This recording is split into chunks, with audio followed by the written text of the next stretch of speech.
Perkenalkan, saya Natasha Putri Laila dari kelas 8H. Kali ini saya akan menyampaikan sebuah dongeng yang berjudul Legenda Danau Toba. Alkisah pada zaman dahulu kala, hiduplah seorang pemuda yang sederhana, tinggal di sebuah lembah di pulau Sumatera Utara. Alkisah pada suatu hari, beliau mengerjakan pekerjaannya seperti biasa. Dari pagi hingga petang hari, beliau pergi bertani di ladangnya. Setelah pulang, ia pergi memancing ikan. Tetapi setelah menunggu sangat lama, ikan itu tidak juga muncul.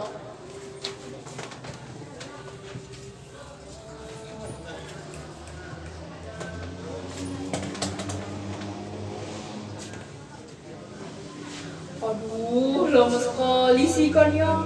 Aku sudah menunggu dari tadi. Tapi ikan ini tidak juga muncul. Mending aku pulang saja deh. Tetapi tidak berapa lama kemudian ikan itu pun muncul.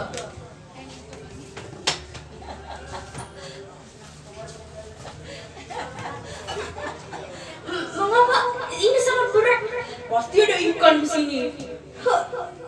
Benar saja, ada ikan mas berukuran besar, berwarna kuning keemasan yang menyangkut di pancingannya. Tak berapa lama kemudian, ia pun pergi pulang ke rumahnya. Ketika sampai di rumah, dia meletakkan ikan itu di sebuah ember yang sudah berisi air.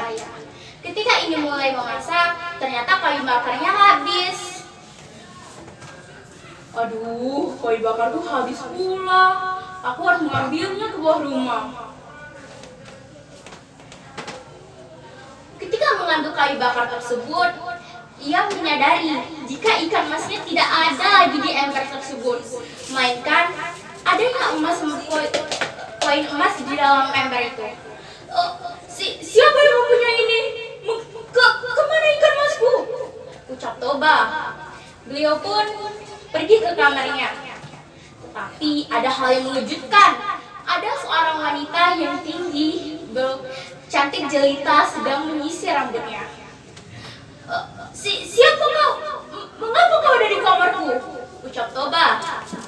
Aku adalah ikan yang kau tangkap tadi, Toba. Aku merupakan kutukan dewa.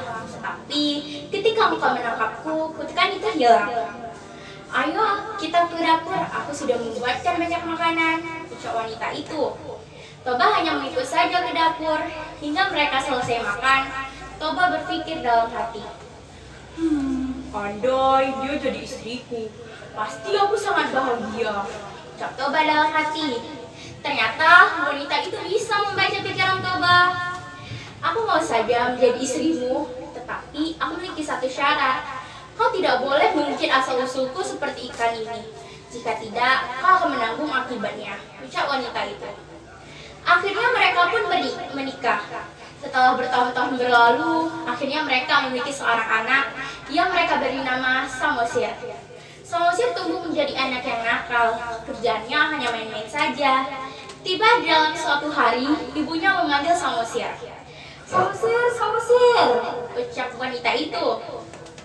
Samosir pun datang dengan bertanya, kenapa ibu? Ucap Samosir.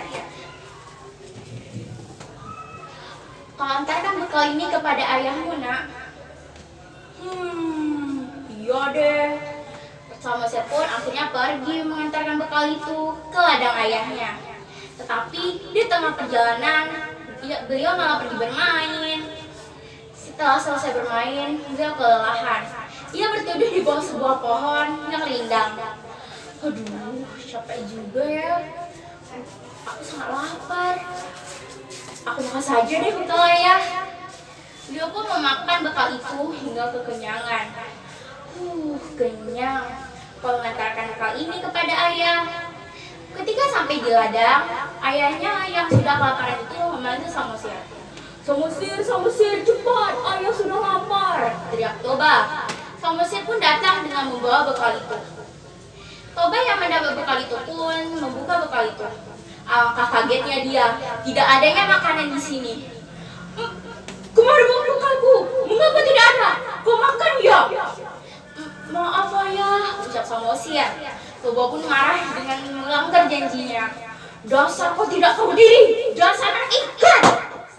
Toba pun melempar bekal itu. Hingga Samosir pun pulang sambil menangis. Ibu, ibu. Pulang Samosir dengan menangisnya. Ibunya kaget. Mengapa kau menangis, nak? Kata wanita itu. Ayah bilang aku anak ikan. Apa betul, ibu? Tanya Samosir. Wanita itu kaget ketika mendengar suaminya telah melanggar janjinya.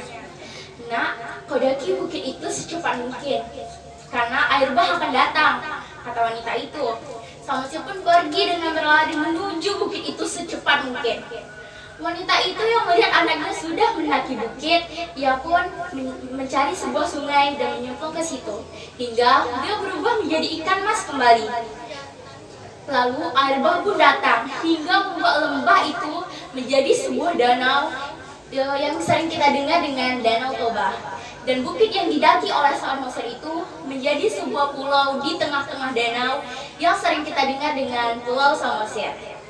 Jadi makna yang dapat kita ambil dari cerita yang saya sampaikan, janganlah kalian berbuat janji jika kalian belum bisa menepatinya. Sekian dulu yang dapat saya sampaikan. Wassalamualaikum warahmatullahi wabarakatuh.